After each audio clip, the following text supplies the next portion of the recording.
انسان کو دو چیزوں سے بنایا ہے، دو چیزوں سے مرکب بنایا ہے، اور دونوں ہی انسان کی ضرورتیں ہیں۔ ایک انسان کو مٹی سے بنایا ہے اور ایک انسان کے اندر روح کو رکھی ہے۔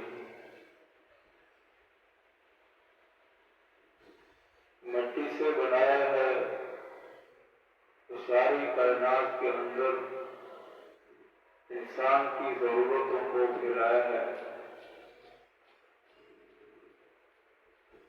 ساری دنیا کے اندر انسان کی ضرورتیں پھیلی ہوئی ہیں، مختلف شکلوں کے اندر، مختلف غذاؤں کے اندر اور مختلف چیزوں کے اندر۔ یہ انسان کی ضرورتیں ہیں،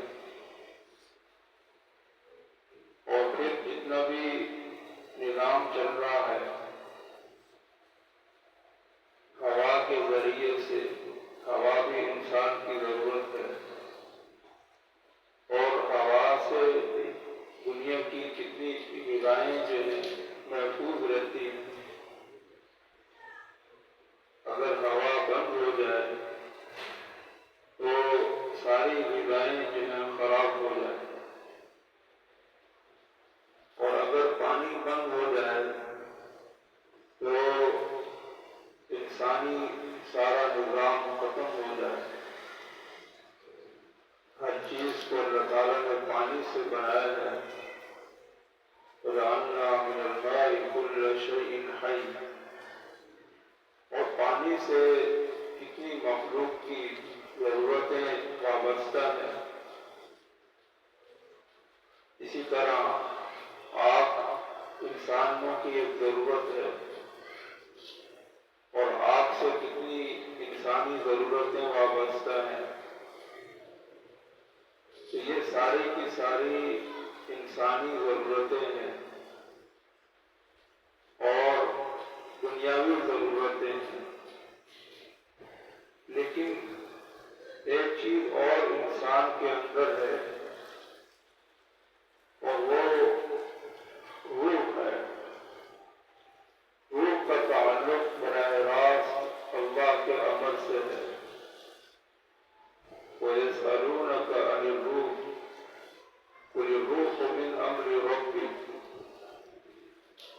روح کا تعلق چونکہ اللہ کے ساتھ ہے، لہذا اللہ تعالیٰ نے روح کی ساری ضرورتیں آسمانوں سے بھیجی۔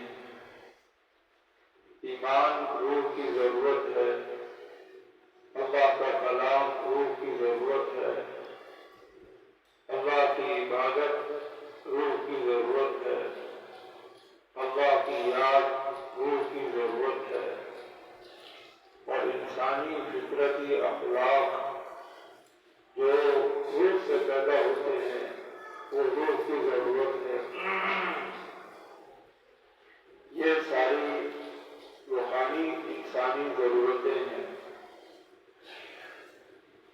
اور یہ ضرورتیں اللہ تعالیٰ انبیاء کے ذریعے سے انسانوں تک پہنچاتا ہے، جس سے انسانوں کے اندر ایک اطمینان کی لہر پیدا ہوتی ہے، ایک سکون کی کیفیت پیدا ہوتی ہے۔ جب انسانی وجود اللہ کے ساتھ وابستہ ہو جاتا ہے تو انسانوں کے اندر اطمینان پیدا ہو جاتا ہے۔ یہ انسانی کمزوری ہے کہ انسان اپنی ظاہری ضرورتوں کو بھی مخلوق سے وابستہ کرنا چاہتا ہے، اور اپنی باطنی ضرورتوں کو بھی مخلوق سے وابستہ کرنا چاہتا ہے۔ گویا کہ وہ خالق سے اور مالک سے کٹ کر اپنا سارا نظام چلانا چاہتا ہے۔ یہ انسان کی سب سے بڑی بد فہمی ہے اور کم عقلی ہے اور بے شعوری ہے کہ وہ ساری ضرورتوں کا مرجع اور ماوا جو ہے وہ مخلوق سے وابستہ رکھنا چاہتا ہے۔ یہ انسان کا کمال نہیں ہے۔ انسان کا کمال یہ ہے کہ وہ دنیا کے اندر رہ کر کائنات کے خالق اور مالک سے وابستہ ہو جائے اور اس سے اپنی ظاہری اور باطنی ضرورتوں کی تسکین حاصل کرے۔ یہ انسان کا کمال ہے۔ اللہ تعالیٰ نے انسان کے اندر وہ طاقت رکھی ہے کہ جو باقی مخلوق کے اندر وہ طاقت نہیں رکھی۔ آپ صلی اللہ علیہ وسلم سے پوچھا گیا کہ سب سے طاقتور مخلوق کیا ہے؟ تو آپ نے فرمایا کہ سب سے طاقتور مخلوق جو ہے وہ پہاڑ ہیں۔ پہاڑ مضبوط اور طاقتور ہے۔ فرمایا کہ اس سے طاقتور مخلوق کیا ہے؟ کہا کہ لوہا ہے جو پہاڑوں کو کاٹ دیتا ہے۔ کہا کہ اس سے طاقتور مخلوق کیا ہے؟ فرمایا کہ وہ آگ ہے جو لوہے کو بھی کاٹ دیتی ہے۔ فرمایا کہ اس سے طاقتور مخلوق کیا ہے؟ فرمایا کہ وہ ہوا ہے جو آگ کے جو ہے پانی ہے جو آگ کو بجھا دیتی ہے۔ فرمایا کہ اس سے طاقتور مخلوق کیا ہے؟ فرمایا کہ وہ ہوا ہے جو پانی کے رخ کو بھی تبدیل کر دیتا ہے۔ تو فرمایا کہ اس سے طاقتور مخلوق کیا ہے؟ فرمایا کہ وہ مومن کا عمل ہے، صدقہ ہے، جو دائیں ہاتھ سے کرے اور بائیں ہاتھ کو بھی اس کا علم نہ ہو۔ وہ خفیہ عمل جو ہے وہ اس ساری مخلوق سے طاقتور عمل ہے۔ گویا کہ سب سے طاقتور چیز جو ہے وہ انسان کے پاس ہے، جو اس کا روحانی عمل ہے۔ صدقہ جو ہے یہ روحانی عمل ہے۔ آسمانی علم سے انسانوں کو اس کا پتہ چلا ہے، تو لہذا یہ عمل انسان کا سب سے طاقتور ہے۔ تو آج دنیا کے اندر جو ہے ضرورتوں کی اور کثرت ہے، مادیت کی کثرت ہے، اور انسان جو ہے اسی مادیت سے اپنی دلوں کی تسکین حاصل کرنا چاہ رہے ہیں۔ پیسے سے دلوں کو سکون حاصل کرنا چاہ رہے ہیں اور چیزوں سے دلوں کو سکون حاصل کرنا چاہ رہے ہیں۔ چیزوں کی کثرت سے، جائیدادوں سے دلوں کو سکون حاصل کرنا چاہ رہے ہیں۔ اکثر انسانیت وہ اسی دور کے اندر لگ گئی اور اپنی اس روحانی ضرورت کو وہ بھول گئے۔ حالانکہ ان چیزوں کے اندر ظاہری انسانوں کی راحت ہے، لیکن ان چیزوں کے اندر دلوں کا اطمینان نہیں، دلوں کا سکون نہیں۔ پیسے کے اندر یہ طاقت نہیں ہے کہ وہ انسان کے دل کو سکون دے دے۔ پیسے میں یہ طاقت نہیں ہے۔ چیزوں کے اندر یہ طاقت نہیں ہے کہ انسان کے دل کو سکون دے دے۔ اور بڑے بڑے بنگلوں میں اور کوٹھیوں کے اندر یہ طاقت نہیں ہے کہ وہ انسان کے دل کو سکون دے دے۔ اور بڑی بڑی ڈگریوں کے اندر یہ طاقت نہیں ہے کہ وہ انسان کے دلوں کو سکون دے دے۔ دنیا کے اندر کوئی چیز ایسی ہے نہیں۔ اگر دنیا کے اندر اللہ تعالیٰ یہ چیز بھی پیدا کر دیتا کہ اس سے انسانوں کے دلوں کو سکون مل جائے تو پھر کوئی بھی انسان اللہ کو سجدہ کرنے والا نہ ملتا، کیونکہ یہ انسان کی ایک ضرورت ہے اور اس ضرورت کو دنیا نے تسلیم کیا ہے چیز ہونے کے باوجود انسانوں کے اندر ایک بے چینی ہے اور ایک بے سکونی ہے اور یہ ایک بد امنی کی فضا ہے، یہ فضا اس مادیت سے کیوں نہیں ختم ہو رہی؟ مادیت سے انسانوں کے اندر محبت پیدا نہیں ہو رہی، مادیت سے رشتے اور تعلقات کے اندر مضبوطی نہیں پیدا ہو رہی، مادیت سے انسانی معاشرے کے اندر ایک استحکام نہیں پیدا ہو رہا۔ تو مادیت کے اندر یہ طاقت ہے ہی ہے۔ حضرت محمد صلی اللہ علیہ وسلم جس معاشرے کے اندر آپ تشریف لائے تو وہ معاشرہ انسانی اضطراب کا ایک معاشرہ تھا، ایک بے چینی تھی، بد امنی تھی، آپس کے اندر رشتوں کی توڑ پھوڑ تھی اور قتل و غارت تھی اور ایک جنگل کا قانون تھا۔ تو حضرت محمد صلی اللہ علیہ وسلم نے اس معاشرے کے اندر، جس معاشرے پہ کوئی حکمران ہی نہیں تھا، قریب میں کیسر اور روم کی حکومتیں تھیں اور وہ حکومتیں بھی ان کے اوپر براہ راست حکومتیں نہیں کر رہی تھیں، تو لہذا اس معاشرے کے اندر حضرت محمد صلی اللہ علیہ وسلم جب تشریف لائے تو آپ نے انسانیت کو روحانی عمل پیش کیا، روحانی عمل پیش کیا اور کہا کہ یا ایھا الناس قولوا لا الہ الا اللہ تفلحون۔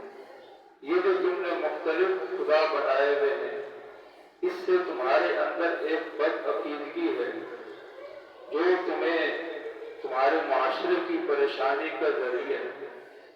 جب معاشرے کے انسانوں کا ایک عقیدہ ہوتا ہے اور وہ صحیح عقیدہ ہوتا ہے، ایک اللہ وحدہ لا شریک کو ماننا اور اس کو تسلیم کرنا، تو آدھی انسانی فساد تو اسی سے ختم ہو جاتا ہے۔ تو آپ نے یہ سب سے پہلے روحانی عمل پیش کیا، یا ایھا الناس قولوا لا الہ الا اللہ تفلحون۔ اے لوگو، تم لا الہ الا اللہ پڑھ لو، تم کامیاب ہو جاؤ، تم کامیاب ہو جاؤ۔ اب اس وقت آپ صلی اللہ علیہ وسلم نے انسانی ضرورتوں کی طرف اور مادی ضرورتوں کی طرف انسانوں کو متوجہ نہیں کیا کہ تمہاری بد امنی کی وجہ یہ ہے، تمہارے معاشرے کے اندر جو ہے ڈاکٹر نہیں ہے، تمہاری فساد کی وجہ یہ ہے کہ تمہارے اندر روڈ نہیں ہے، تمہاری بد امنی کی وجہ یہ ہے کہ تمہارے پاس انصاف والی عدالتیں نہیں ہیں، تمہاری بد امنی کی وجہ یہ ہے کہ تمہارے اندر کوئی حاکم نہیں ہے۔ آپ علیہ السلام نے اس چیز کی طرف متوجہ نہیں کیا۔ یہ دوسرے درجے کی چیزیں ہیں۔ سب سے پہلا درجہ انسانوں کا یہ ہوتا ہے کہ انسان اللہ کے ساتھ وابستہ ہو جائے۔ یا ایھا المدثر قم فانذر وربک فکبر۔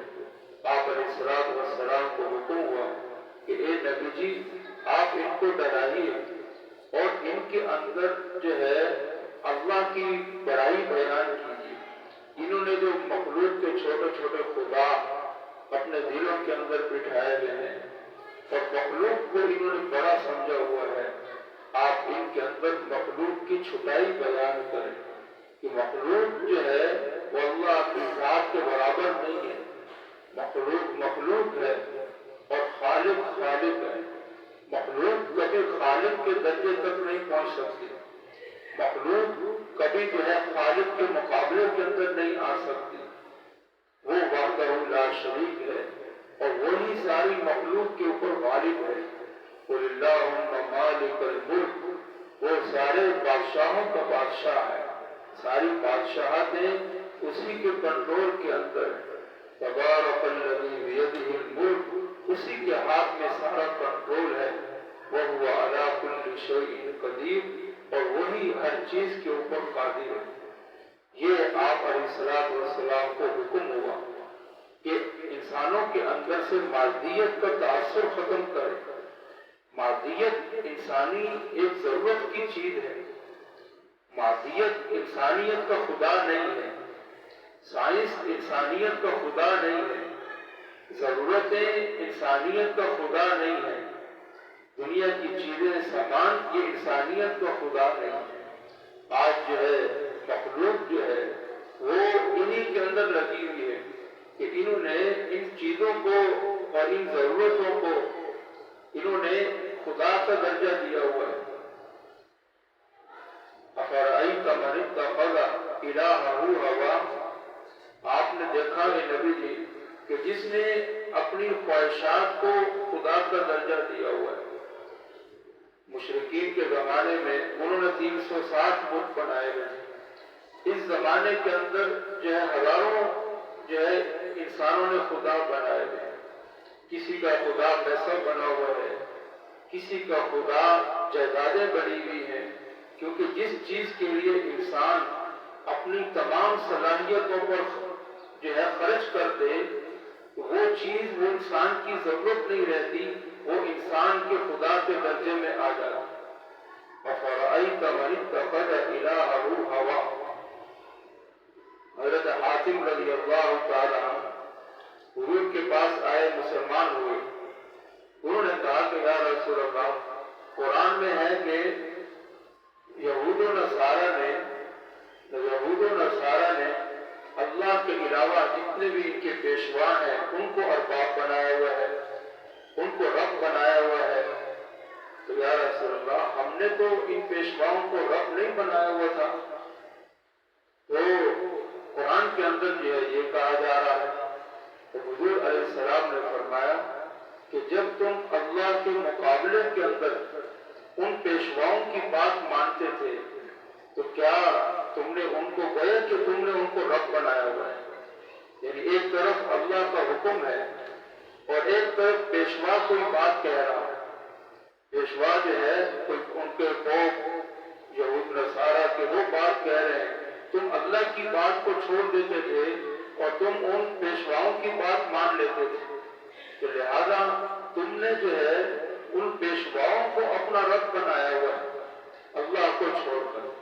تو اس سے پتہ چلا کہ جب انسان اللہ کے مقابلے کے اندر کسی چیز کی بات کو مانتا ہے اور کسی چیز کو اس کا درجہ دے دیتا ہے، پھر وہ انسانی تعلق نہیں رہتا، وہ انسانی ضرورت نہیں رہتی، وہ انسانی خواہش نہیں رہتی، بلکہ وہ انسان کا خدا بن جاتا۔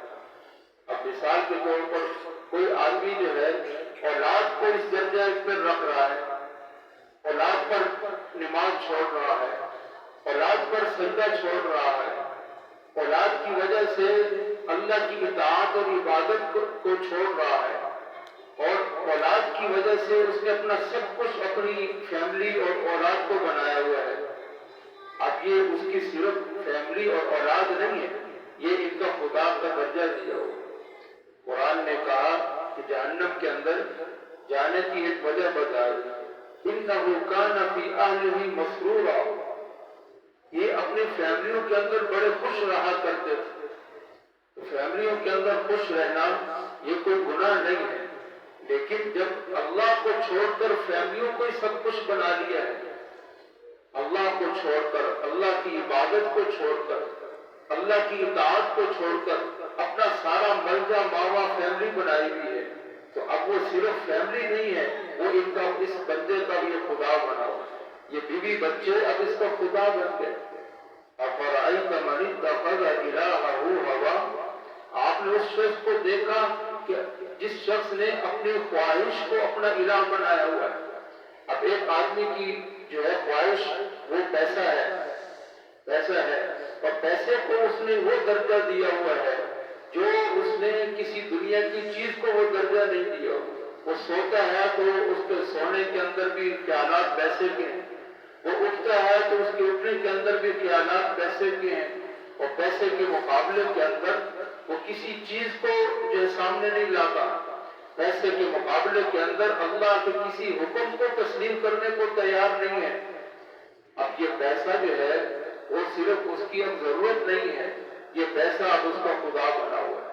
اس طرح آج ساری دنیا جو ہے وہ مختلف خداؤں کے اندر پھنسی ہوئی. انہوں نے مادیت کو ہی کیا بنا دیا؟ خدا بنا دیا، اور اس سے اپنے دلوں کی تسکین لینا چاہ رہے ہیں. تو اللہ تعالیٰ نے یہ درجہ مادیت کو دیا ہی نہیں، پیسے کو یہ درجہ نہیں دیا. پیسے کو یہ درجہ دیا کہ آپ اس سے جو ہے غذا خریدیں اور اس غذا سے اپنا پیٹ بھر لیں. پیسے کو یہ درجہ دیا کہ اس سے آپ کوئی چیز خرید لیں، اپنے جسم کو راحت پہنچا لیں. لیکن پیسے کو یہ درجہ نہیں دیا کہ تم پیسے کے ذریعے سے اپنے دلوں کا اطمینان بھی حاصل کر لینا. یہ درجہ پیسے کو نہیں دیا. یہ درجہ جو ہے دنیا کی کسی چیز کو نہیں دیا. یہ درجہ کسی دنیا کی مادیت کو نہیں دیا. تو یہ سب کے سب مادیت ہے اور یہ سب کا سب باطل ہے، یہ ختم ہونے والا ہے. کل شیء ہالک الا وجہہ، کل شیء ہالک الا وجہہ. ہر چیز جو ہے وہ ہلاک ہونے والی ہے سوائے اللہ کی ذات کی. کل من علیہا فان، روئے زمین پر جو چیز ہے سب کو جو ہے فنا ہے، ایک اللہ کی ذات کو فنا نہیں. الا کل شیء ما خلا اللہ باطل وکل نعیم لا محالۃ زائل. اللہ کے علاوہ ہر چیز باطل ہے، وہ اپنی ذات کے اندر کوئی وجود نہیں رکھتی. اس کا وجود اللہ کے وجود سے وابستہ ہے، اللہ کے عمل سے وابستہ ہے. لہذا وہ اپنی ذات کے اندر کوئی طاقت نہیں رکھتی، اپنی ذات کے اندر وہ کوئی حیثیت نہیں رکھتی، اپنی ذات کے اندر کوئی تاثیر نہیں رکھتی. الا کل شیء ما خلا اللہ باطل وکل نعیم لا محالۃ زائل. آج کی انسانیت کی بدفہمی کیا ہے؟ انہوں نے کیا سمجھا ہے؟ انہوں نے کہ مخلوق جو ہے وہ ساری کی ساری اپنی ذات کے اندر خود تاثیر رکھتی ہے. پیسہ جو ہے وہ اپنی ذات کے اندر خود تاثیر رکھتا ہے. میرے ہر غم کو، ہر پریشانی کا علاج پیسہ ہے. لہذا آج دنیا کے اندر آپ دیکھیں کہ ہزاروں انسان ایسے ہیں ان کے پاس پیسہ موجود ہے لیکن ان کی وہ تمنائیں پوری نہیں ہو رہی، ان کی وہ ضرورتیں پوری نہیں ہو رہی، ان کے غموں کا علاج نہیں ہو رہا حالانکہ پیسہ موجود ہے. تو اللہ تعالیٰ نے دنیا کی کسی چیز کے اندر وہ تاثیر نہیں رکھی، وہ اپنے ہاتھ کے اندر سارا کنٹرول رکھتا ہے. اور انسان کے جو اطمینان کا مرحلہ ہے اور اطمینان کا جو نظام ہے یہ اللہ تعالیٰ نے رکھا ہی اپنی ذات کے اندر ہے، اپنی اطاعت کے اندر.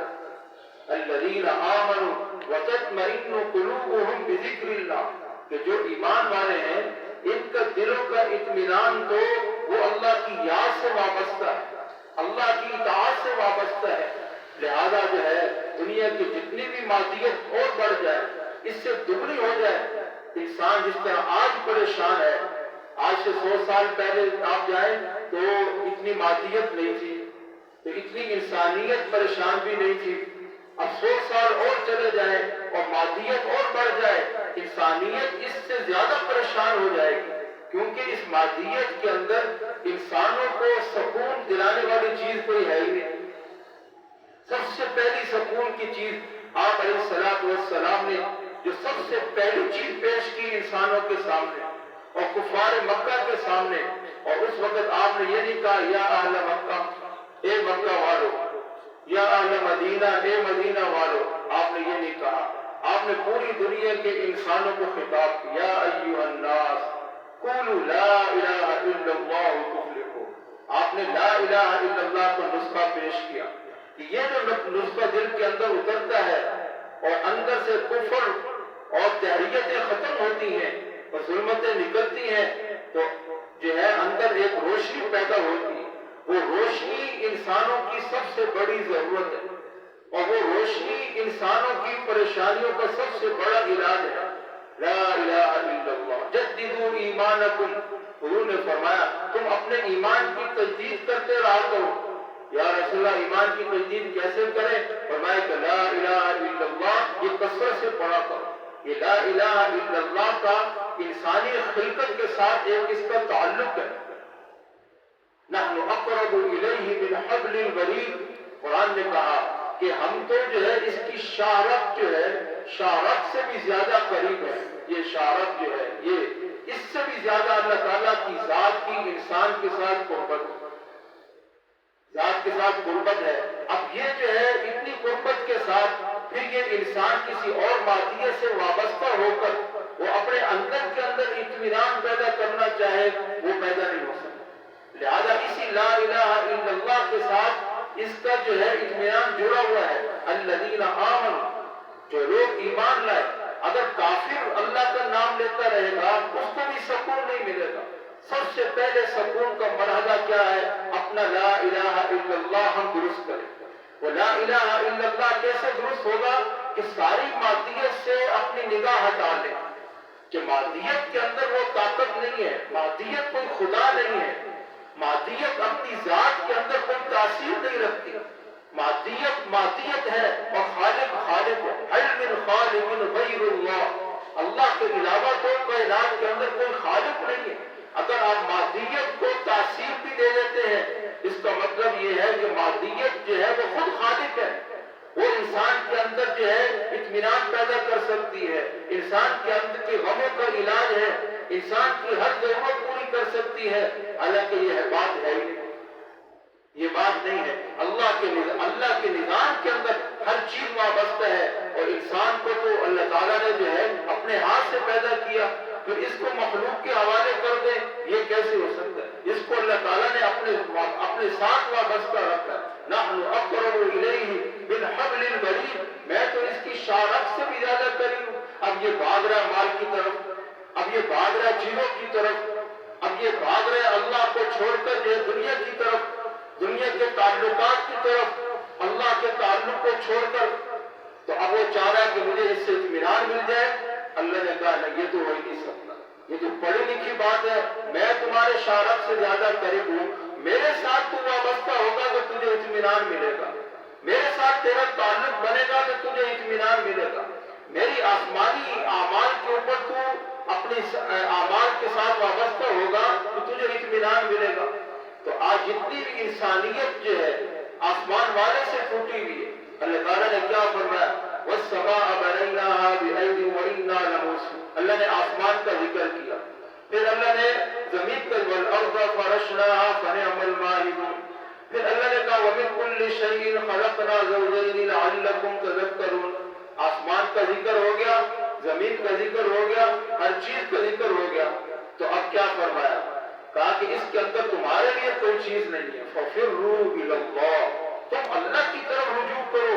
یہ ساری تمہاری دشمن بنے گی جب تم اللہ کو چھوڑ کر ان کے اندر لگو گے، اور جب تم اللہ کو جو ہے پا کر ان کے اندر لگو گے یہ ساری تمہارے غلام بنے گی. حضرت عمر رضی اللہ تعالیٰ ممبر پر کھڑے ہیں، خطبہ دے رہے ہیں. مسلمانوں کا لشکر جو ہے 1000 کلومیٹر دور وہ مقابلہ کر رہا ہے. تو مسلمانوں کے امیر جو ہے وہ ایک طرف سے کھڑے ہیں اور پیچھے سے ان کو حملہ ہو رہا ہے پہاڑ کی طرف سے. اب اتنا دور جو ہے وہ کیا کہتے ہیں مقابلہ ہو رہا ہے. اس زمانے کے اندر کوئی جو ویڈیو نہیں ہے، کوئی کیمرہ نہیں ہے اور کوئی ایسی منظر نہیں ہے، چیز نہیں ہے جس سے اس کے منظر یہاں پر نظر آ رہا ہو. تو حضرت عمر رضی اللہ عنہ کھڑے ہیں اور کہہ رہے یا ساریہ الجبل الجبل. اب وہ اتنے صحابہ پریشان ہو گئے کہ خطبہ چل رہا ہے تو ساریہ تو جو ہے وہ کام مقابلہ کر رہے ہیں. تو حضرت عمر رضی اللہ تعالیٰ کو فوراً وہ نظر آیا.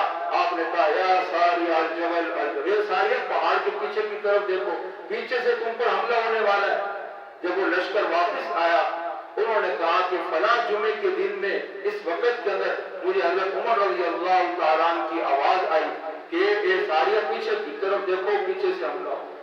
اب یہ کیا چیز؟ یہ ساری جو ہے آواز کو اللہ تعالیٰ نے جو ہے تابع کر دیا، دریائے نیل کو تابع کر دیا. حضرت عمر رضی اللہ تعالیٰ نے خط لکھ رہے کہ اپنا جو ہے پانی واپس لاؤ. اگر تم اللہ کے امر سے چل رہے ہو، اپنی مرضی سے چل رہے ہو، ہمیں تمہاری ضرورت نہیں ہے.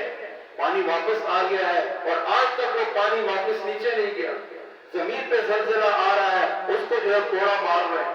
یہ کیا ہے؟ جب اللہ کی اطاعت کے اوپر آ گئے اللہ نے مخلوق کو تابع کر دیا، اور جب اللہ کی اطاعت سے نکل گئے آج جو ہے ساری مخلوق آگے آگے ہے اور انسان پیچھے پیچھے. انسان مال کے پیچھے ہے مجھے اس سے سکون مل جائے، انسان جائیدادوں کی جھگڑے چل رہے ہیں اس سے ہمیں اطمینان مل جائے، انسان بادشاہوں کے پیچھے جا رہے ہیں ان سے ہمیں اطمینان مل جائے، اور انسانیت خالی ہو رہی ہے اور انسانوں کو وہ چیز مل نہیں رہی۔ تو قرآن نے کہا الذین آمنوا، سب سے پہلا ایمان تو علاج تمہارا ایمان، اپنا ایمان ٹھیک کر لو، مخلوق سے اپنی توجہ کو ہٹا لو۔ الذین آمنوا قل لا الہ الا اللہ تفلحون، تم لا الہ الا اللہ والی زندگی پر آ جاؤ، اطاعت والی زندگی پر آ جاؤ، آدھا علاج تمہارا اس کے اندر ہے، اور آدھا علاج کیا ہے کہ تم جو ہے الذین آمنوا وتطمئن قلوبهم بذکر اللہ، اللہ اطمینان چاہتے ہو تو اللہ کی اطاعت کے اوپر آ جاؤ، ہر اطاعت جو ہے وہ اللہ کا ذکر ہے، اقم الصلاۃ لذکری، نماز کو قائم کرو میری یاد کے لیے، لہذا ہر اطاعت ذکر ہے، اللہ کی جتنی اطاعت بڑھتی جائے گی۔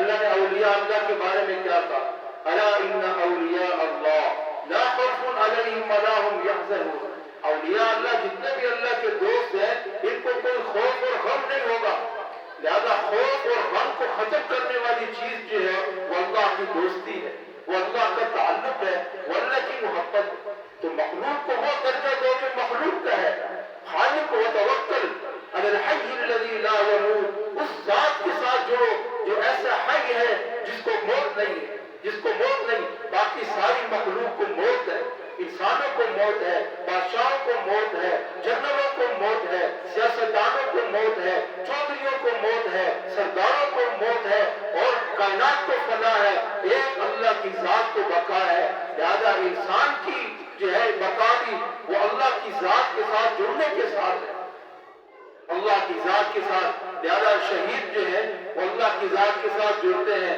تو فرمایا کہ وہ شہید ہو جائے تم ان کو مردہ بھی نہ کہو، وہ تو زندہ ہے، جو اللہ کی ذات کے ساتھ جڑ گیا وہ ہمیشہ کے لیے زندہ ہے، اور جو اللہ کے ساتھ ٹوٹ گیا وہ ہمیشہ کے لیے مردار ہو گیا، وہ زندہ بھی مردار ہے۔ افمن کان میتا فاحییناہ، بنا جو انسان مردہ تھا پھر ہم نے اس کو زندہ کیا، یعنی وہ کافر تھا اس نے ایمان لایا تو وہ زندہ ہو گیا، تو جتنے بھی کافر ہیں اللہ کے ساتھ جڑے ہوئے ہیں قرآن نے ان کو مردار کہا، لہذا ہماری زندگی بھی آج مردوں کی طرح کی فہرست کے اندر آ گئی، ہم اللہ سے کٹے ہوئے ہیں، اللہ کے ساتھ دور ہیں، اللہ کے ساتھ ہمارا کوئی واسطہ نہیں ہے، لہذا پریشانیاں دنیا کی ختم نہیں ہو رہی، تو آج مادیت کی کثرت ہے لیکن اطمینان نہیں ہے۔ قرآن نے کہا یہ اطمینان اس مادیت کے اندر نہیں ہے، الذین آمنوا وتطمئن قلوبهم بذکر اللہ، تمہارے دلوں کا اطمینان وہ اللہ کی یاد کے اندر ہے، مادیت کے اندر وہ طاقت نہیں ہے کہ تمہارے دلوں کو سکون پہنچا سکے۔ اللہ تعالیٰ